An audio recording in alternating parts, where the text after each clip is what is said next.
അങ്ങനെ ക്രിസ്മസ് ആയിട്ട് നമ്മളൊരു പ്ലം കേക്ക് ഉണ്ടാക്കി കേട്ടോ. ഇത് ഞാൻ ഉണ്ടാക്കിയിരിക്കുന്നത് ഗോതമ്പ് പൊടി വെച്ചിട്ടാണ് കേട്ടോ. വളരെ എളുപ്പത്തിൽ ഉണ്ടാക്കാവുന്ന ഒരു റെസിപ്പിയാണ്. അപ്പോൾ ഫസ്റ്റിന് നമുക്ക് ഓറഞ്ച് ജ്യൂസിൽ ഡ്രൈ ഫ്രൂട്ട്സ് ഒക്കെ ഒന്ന് സോക്ക് ചെയ്ത് വെക്കാം കേട്ടോ. അപ്പോൾ ഞാൻ ഏതൊക്കെ ഡ്രൈ ഫ്രൂട്ട്സാണ് എടുത്തിരിക്കുന്നത് എന്നുള്ളത് ഞാൻ ഇവിടെ കൊടുക്കുന്നുണ്ട് കേട്ടോ. നമുക്കിഷ്ടമുള്ള ഡ്രൈ ഫ്രൂട്ട്സ് ഒക്കെ ഇതിൽ ആഡ് ചെയ്യാം കേട്ടോ. സോക്കിംഗ് ഒന്ന് കറക്റ്റ് ആകാനായിട്ട് ഈ ബൗളിൽ നിന്ന് ഞാനൊരു പരന്ന പാത്രത്തിലോട്ട് മാറ്റുന്നുണ്ട്.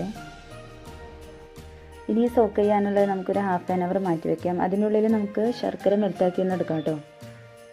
ഇനി ഒരു ബൗളിൽ 1/4 കപ്പ് പാല്, 1/4 കപ്പ് സൺഫ്ലവർ ഓയിൽ, 1/2 കപ്പ് ശർക്കര മെൽറ്റാക്കിയതും കൂടി ഒഴിച്ചു കൊടുത്ത് നന്നായി മിക്സ് ചെയ്തെടുക്കാം.